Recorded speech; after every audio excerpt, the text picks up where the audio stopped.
Let's start.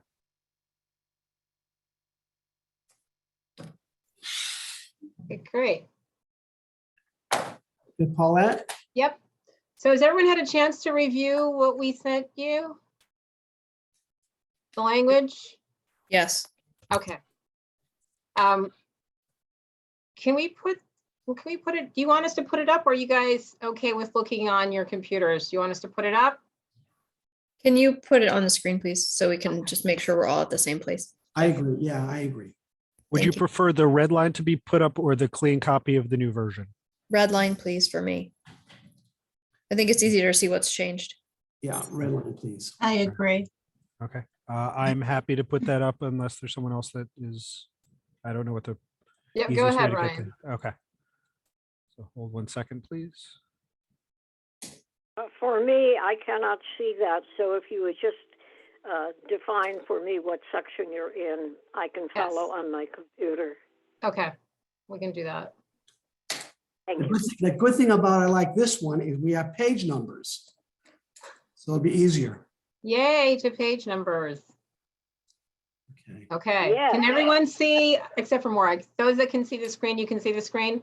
We good to go? Okay, so why don't we just, any questions? Any concerns? Why don't we start? I had a question about the definition real estate.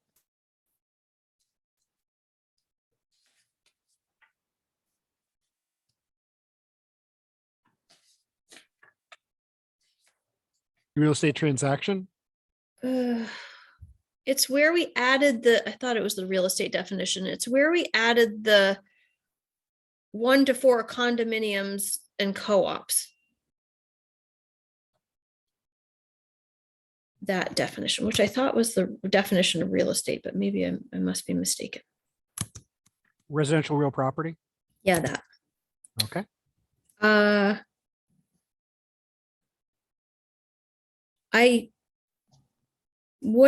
What is the reasoning where the number of units does not exceed 4? Because, for example, there's many condo associations that have 200 plus units, and I would still see those as residential real property.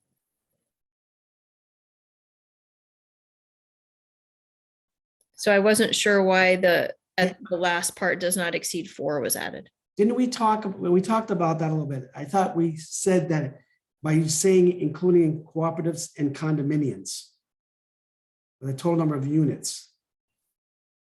Maybe Right, but I don't understand why does not exceed probably 4 not was added. exactly. Yeah, maybe not clear. Well, does not exceed 4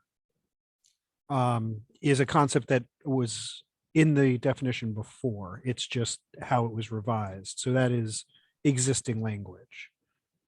Yeah, I mean, that language came way back us when Fannie Mae and Freddie Mac considered 1 to 4 family. For some reason, it's stuck with the industry as such.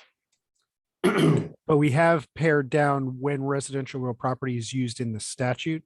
For example, the leasing agent provision no longer uses residential real property, nor does the definition related to the large number of units that's required in those. So if you want, we can just go through the sections to see where residential real property is used, and you can see if there's anything in that where the 1 to 4 units is a problem for you. Okay.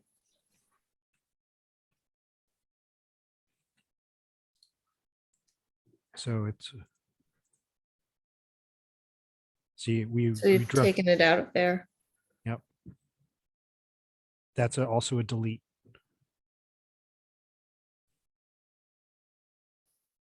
Okay.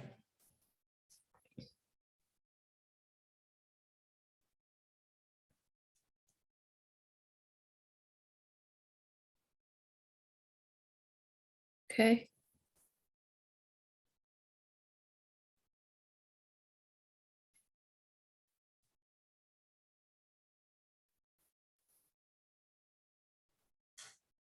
Okay.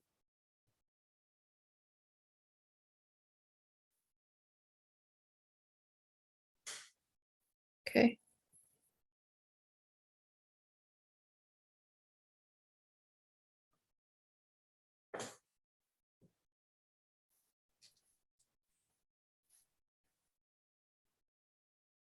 right? So I guess my question though becomes is, if I have a condo community that has 200 units in it, what is that considered? It would not, I guess, it's not considered residential real property as this term is used. Because that is, it has a narrow definition within the statutes. Whether or not it is both a residential property, it's also real property.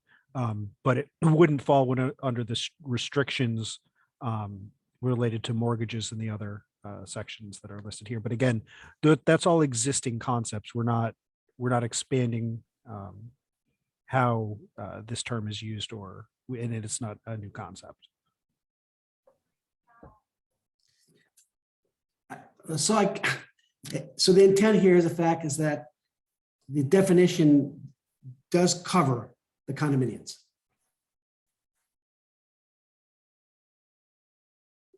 Well, it only covers it though if it's less than, it's 4 units or less, based on my reading of this. That is correct. The definition of residential real property is only 1 to 4 family residents or 1 to 4 unit cooperative units within that. But if you're selling one condo unit that's part of a 200 unit complex, that's still a 1 unit, isn't it? Correct. Okay, That's the revision that was made after our last conversation. then we're fine, from my point of view. Well, because the ownership is 1 if there's 200, 1 200th is the ownership. But it does say where the total number of units. So isn't that going to be confusing if there's 200 units? Or, some number greater than 4? To me, the differentiation is you're not selling a lump sum of them. If you're selling a block of 10 of those units, then it falls outside. But if you're only buying and selling, acting in the business of real estate for 1 unit, it's 1 unit. Well, yes. Then there's another finance issue when you start selling blocks of it.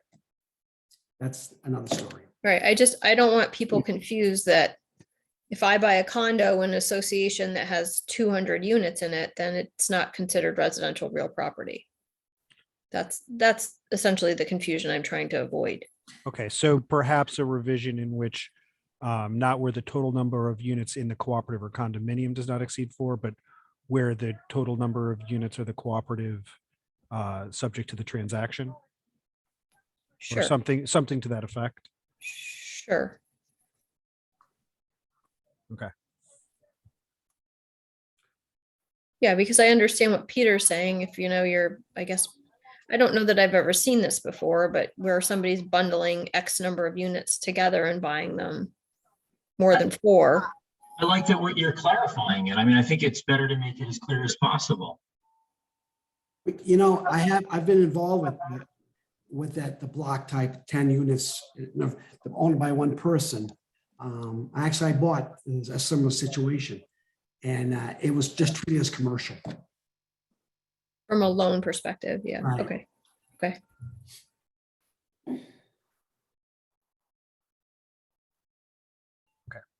We Okay. will take a further look at that. That was, Any other?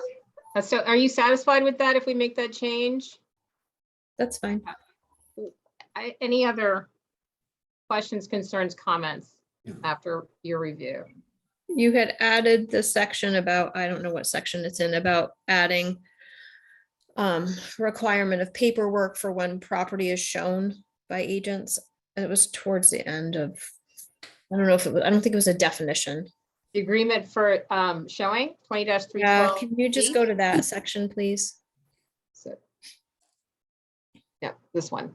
Is this one you're Right. talking about? Okay. Yes, so I don't know if you have to define show or if it should be expanded upon, because you can show property physically to someone, or I can show somebody a property over a phone or a tablet or something. So would they have a virtual showing versus an in-person showing? And do we have to specify that? Because both happen now. And I know previously, when for advertising, we didn't discuss all of the electronic means and everything like that. So when we say show, does somebody take that definition to be a physical showing with the buyer standing next to me, or is me doing a video showing with somebody on my phone or a tablet or something like that, is that seen as a showing? I How does don't the know. industry look at it? If I am doing a video showing with someone, it's seen as a showing. I would think it's seen as a showing. That I consider it a showing, but I don't know if people would argue and say, well, if the client's not physically in the property, then I wasn't showing them a property. I mean, you are if you're talking to them about it and walking them through it over an electronic device, but I don't know how picky people will be about it. That's all. Ben, what are your thoughts, Chairperson Castonguay? I don't think it has to be changed. I think it's, Okay, and then the other question I had about it is, I think it's section 2. So fine. So if I'm representing a buyer and I have a written buyer representation agreement with them, that makes sense. Mhm. But can you go back to where you? Oh, I'm sorry, you were? said section 2. Oh, No, section. I'm oh, sorry. section two. Number Yeah. two, number Okay, 2 in this okay. section. I'm Yep. sorry. Yep. So number 1 makes sense to me. Number Hmm. 2. So the beginning of this statement is before a real estate broker or salesperson may show a property for sale, such broker or salesperson shall either, and then have a written listing agreement with the seller of the property to be shown. So if I am a salesperson for William Ravis, and this is how it currently works, and my brokerage holds a listing at 123 Main Street, but Susie Snowflake holds that listing and Amy Berquist does not, but I'm a buyer's agent for William Ravis. And somebody, I get an internet lead and they say, I would like to see 123 Main Street. Right now, I do not have to have a buyer agency agreement signed with that buyer. I have to provide them that disclosure form that says that I represent the seller. So I just want to make sure that it's clear that while I, Amy Berquist, have not signed that listing agreement with the seller, because my brokerage holds that listing agreement, I am therefore an agent of the seller until I become a representative for the buyer. Does that make sense? So I don't know if that needs to be clarified.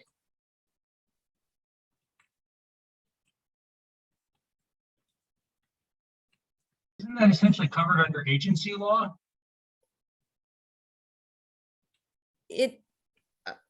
I would. So I think just so, made a but- change that I think may deal with it. It says have or act as an agent of a broker who has. Yes, fine. Yep, I just wanted it. So people aren't like, well, can I now not show my brokerage's listings without a buyer agency agreement? I just don't want there to be any confusion. That seems fine to me. Cindy, you have a question or a comment? Yes, it goes back to Amy's question about the definition of show. That is a huge area of confusion that we're seeing.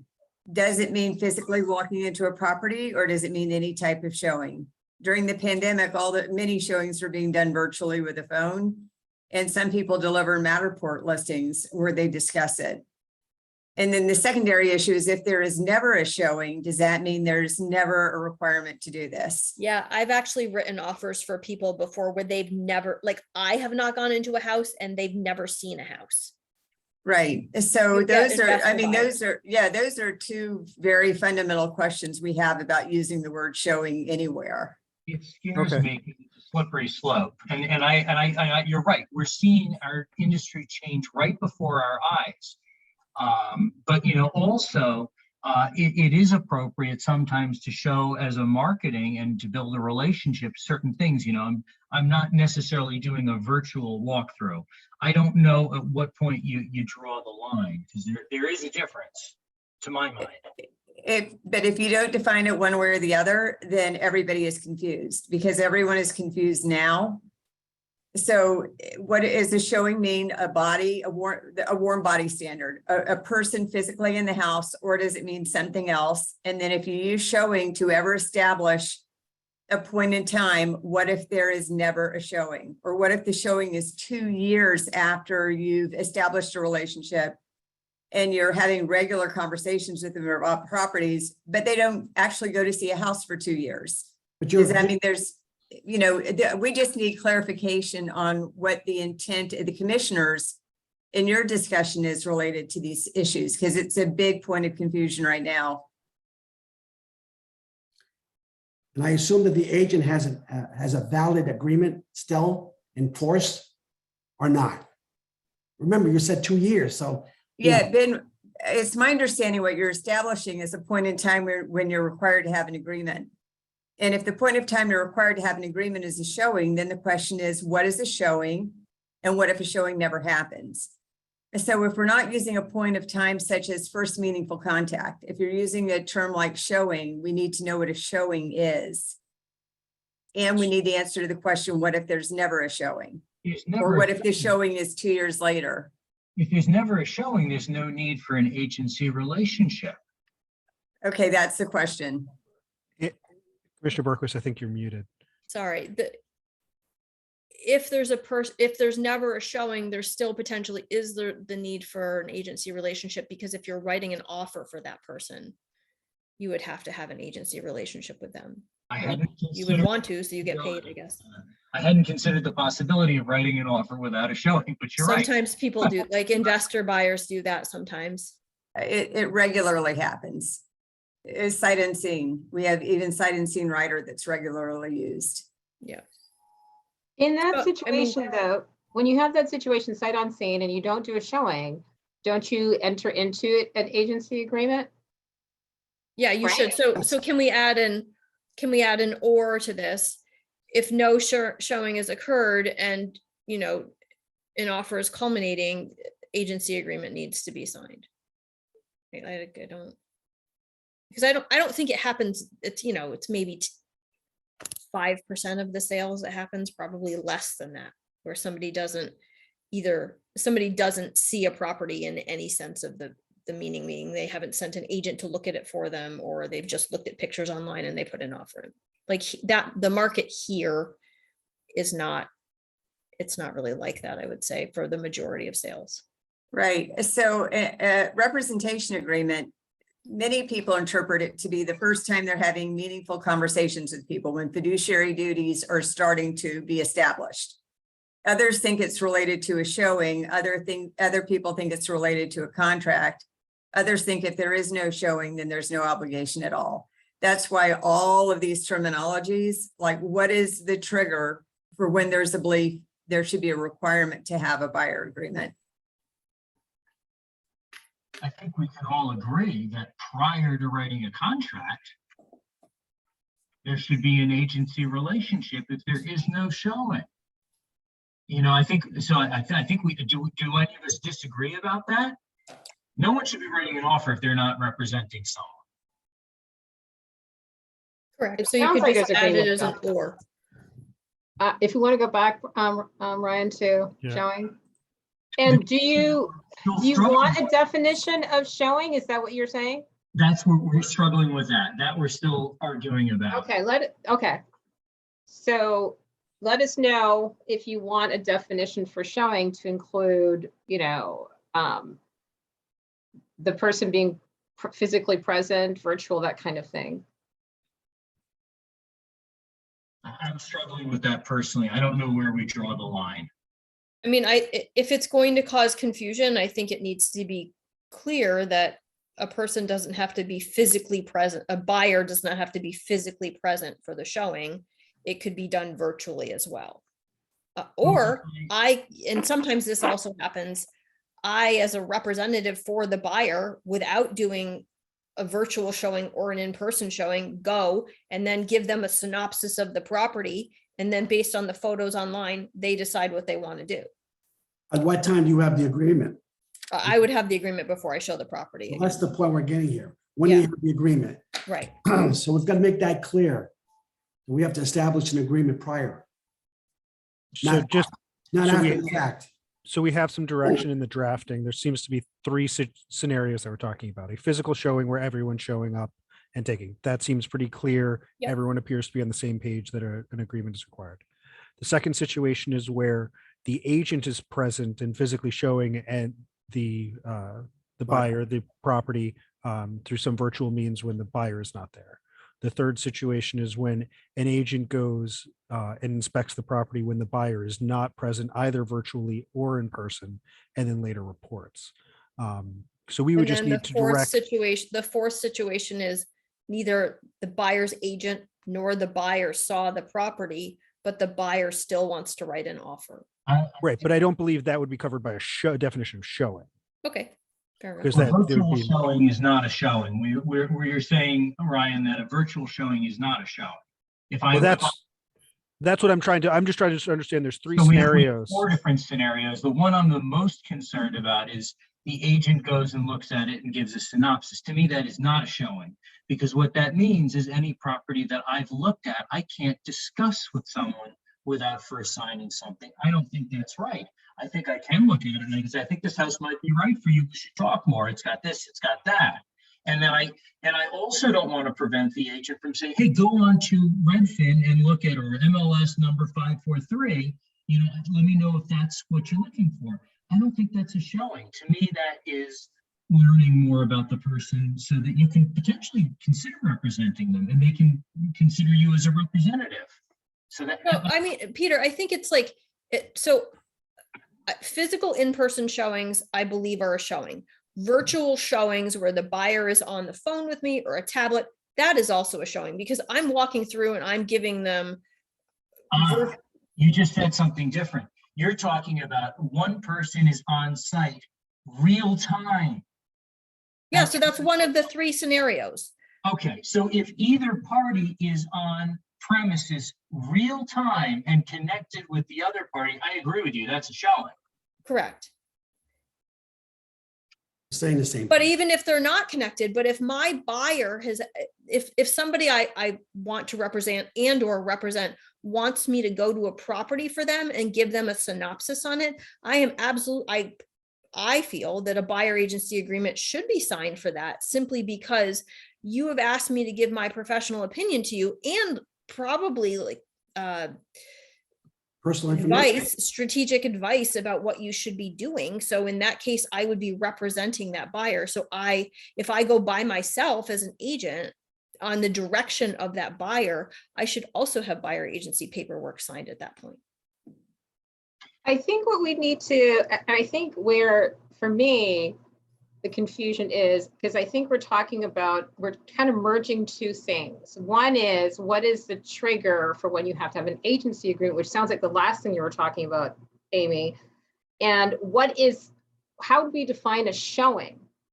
So what's involved in a showing? And so you talk about are we talking about individuals being present, whether like, it was said like real time, whether it's through, the internet, whatever it is, or physically present, and what's involved in that. So there's property that you are not just describing, but someone is actually getting to see what it looks like as you go through. And then there is what you talked about, this fourth, or I don't know if that was part of the third or the fourth, where it's like, okay, I went there and now I'm going to describe it, what I saw to you. And I think that's the question, is that considered a showing at all? I would consider that a showing. And it sounds like there's some disagreement about that.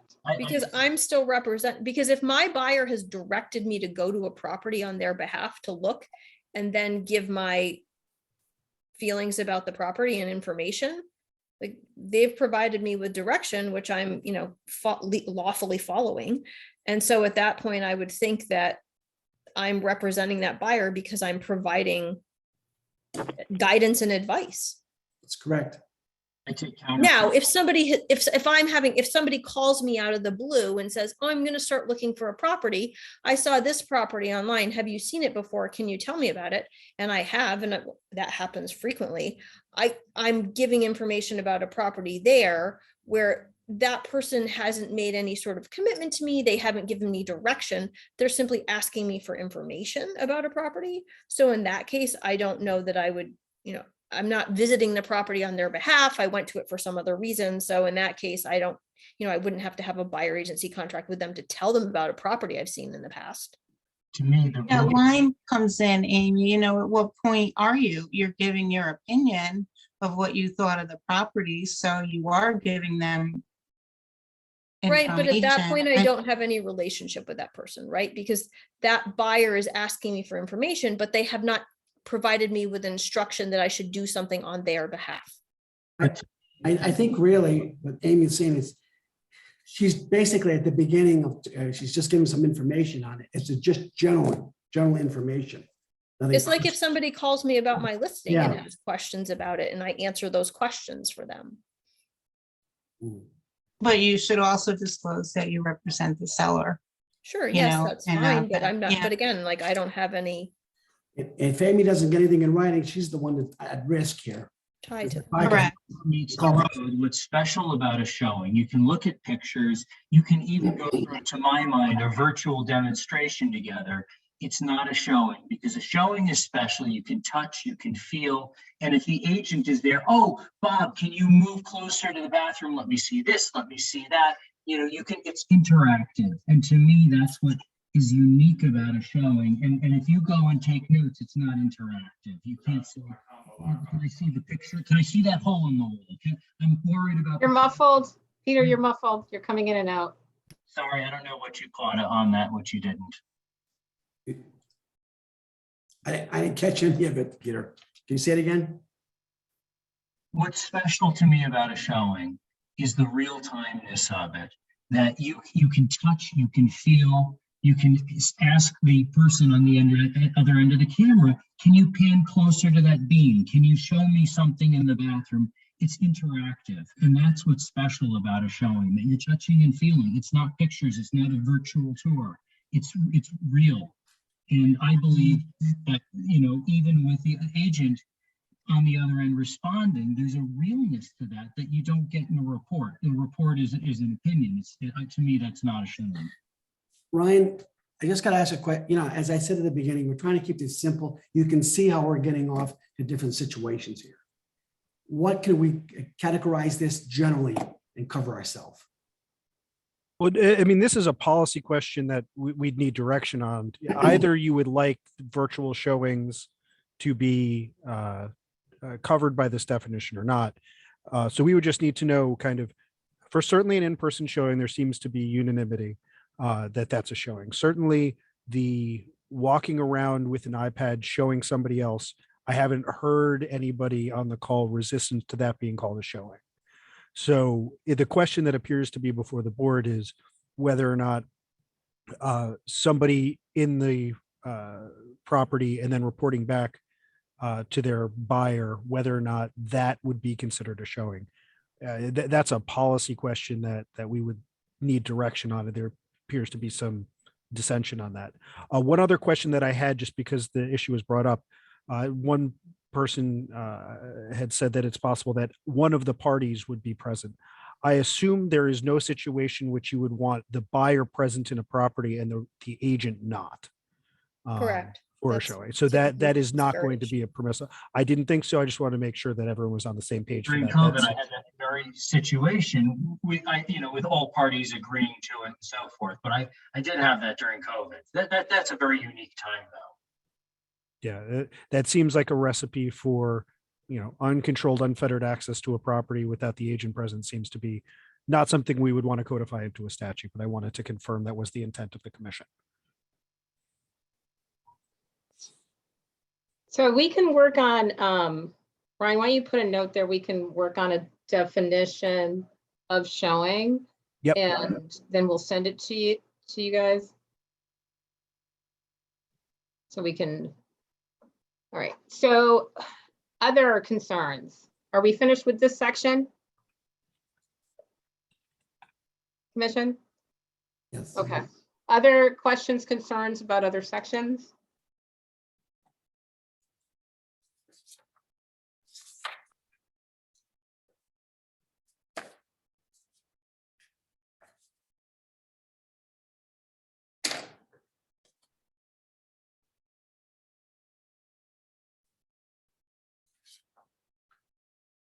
I'm gonna take this as people are just thinking about it.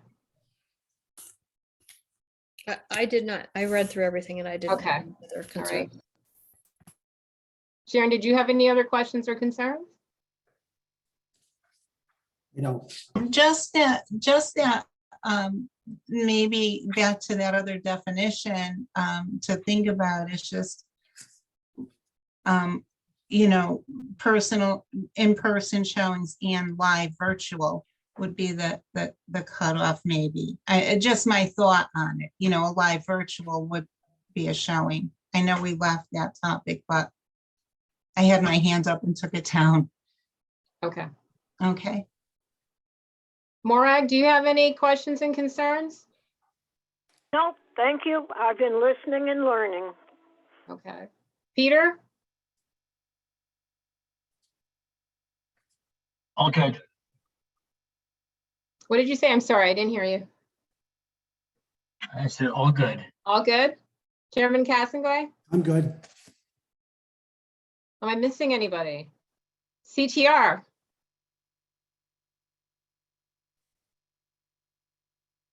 We are just collecting input for our meeting, so We'll hear from you soon, though? you'll hear from us. Yep. Soon? Because we have to get on this legislative package like real soon. Am I missing anyone else from the commission? No? I have no. Okay, Chairman Cassengoy, we're finished on our end if you want to wrap up. Okay, again, just like anything specifically that was confusing maybe? How about negotiate? Is that cleared up now? That's, we talked a lot about it. That was the only thing I had, perhaps, is that, are we clear enough with that? Negotiate? Here we go. We shortened that a lot. Everybody good with it?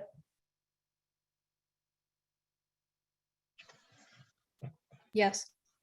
Okay, that was the main one. Cindy, you have Cindy? Yeah, I did have one definitional question related to the word electronic as it relates to schools and courses, what the definition of electronic is. Could you be more specific of what your concern would or would not be covered? Yeah, well, we have live courses and then electronic, does that mean anything that's not live? So it could be a course, it could be someone reading a book on a videotape, it could be a PDF posted online. Like there's many ways to deliver content electronically. So when you talk about school material, including PNP that can be delivered electronically, what do we mean by electronic? Because I mean, it can mean something incredibly giant, but we don't know if the intent of the drafters of this meant for it to be absolutely any type of electronic format,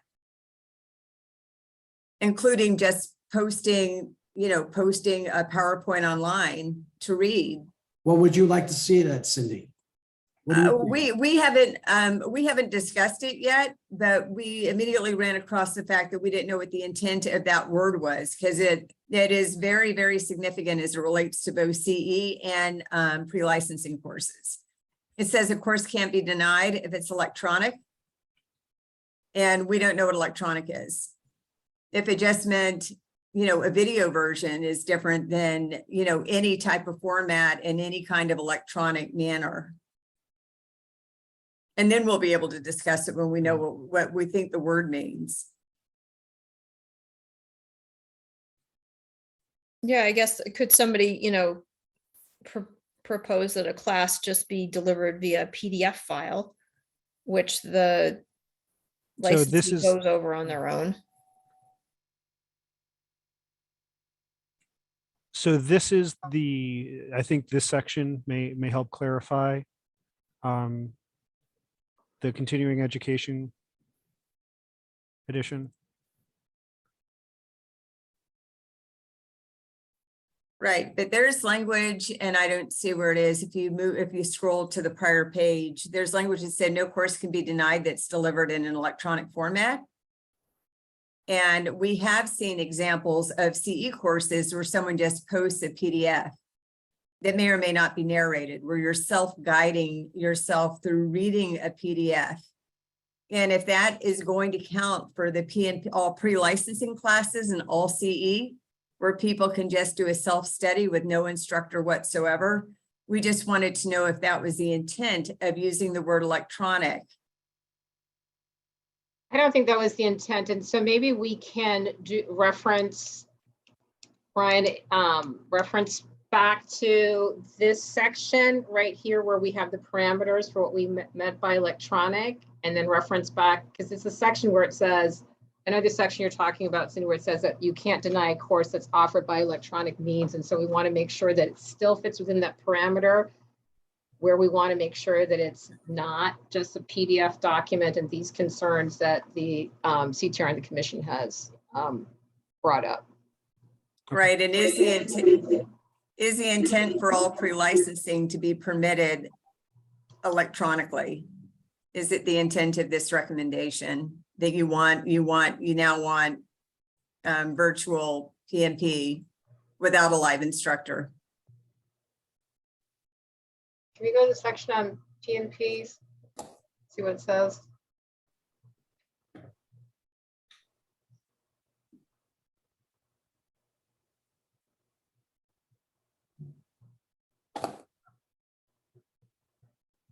Principles and practices.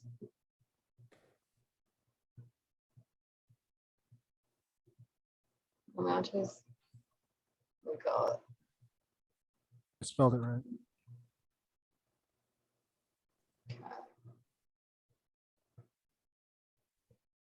It's in the initial section that says no course can be denied if it's electronic, and it includes the pre-licensing courses in all CE. So that would say that any PNP course can be electronic. No Right? course may be disproved solely because it's offered or taught by electronic means. Not Right. that, well, that's slightly different than saying all courses that are offered electronically must be approved. It's simply the method of delivery isn't the sole reason why it be rejected.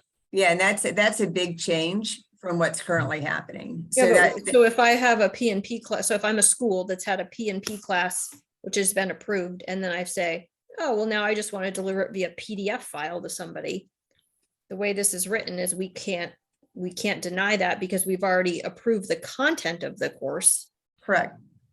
Or if you videotape me teaching it, I'm not an instructor in a class. I'm not around to answer questions, but I videotape me teaching for 60 hours and I give it to you. It's the same instructor, it's the same course, the same outline, the same book, but there's no instructor to be found except the one teaching. Is that fine just to watch a video for those hours for pre-licensing? Some states do have that. I just want, it's a big switch for us if you do it. So I just want to be sure that when we say you can't deny a course because it's electronic, that it intended to allow every format. If that's the only thing that's different, but it's a big different thing. What if we were to say, basically, that we can't deny it because it's taught through electronic means if it meets all other requirements? Doesn't that cover it? Because you have to have a minimum amount of time, and there are a lot of other requirements already baked in. Yeah, Peter, what it means is there's no instructor to answer questions. Correct. Yeah, So- if it's the intent to have pre-licensing without an instructor to answer questions, then this would do that. That's Right now with our pre-licensing, I believe with our pre-licensing, unless they go the Massachusetts route and then come in the back doorway, if they're actually doing it through our schools, then they're doing it live, either live or live virtual, and there is an instructor present to answer questions. Yeah, this would allow for video. Or textbooks or podcasts. Or it meets all the other requirements, including time and all the rest, and tests. There do have to be tests. So we're going to go in and make sure that we make that clear, because that's not the intent to create, to make the format such that it's PDF or these other formats that does not involve an instructor. So we'll clarify that. And Yes. so Ryan's just made some notes already, so we'll make those changes. Okay. Anything else, Cindy? Those two definitions were the big ones, like what is the showing and what is electronic, because that helps with us knowing what we're discussing. Thank you. Thank you. Anyone else? Okay. And I guess we can adjourn the meeting. Thank you, everybody, for your Thank you. input, your Give it all time. your- all your Been hard so work. great. Yeah. Thank you. Thank you. Next We'll time, send the updated language to you as soon as Ryan has an opportunity to get to that, which is gonna be soon. Indeed, Thanks, it will. Ryan. Thank you. Thank you. Thanks, guys. Bye. Great work. Thank you. Thank you.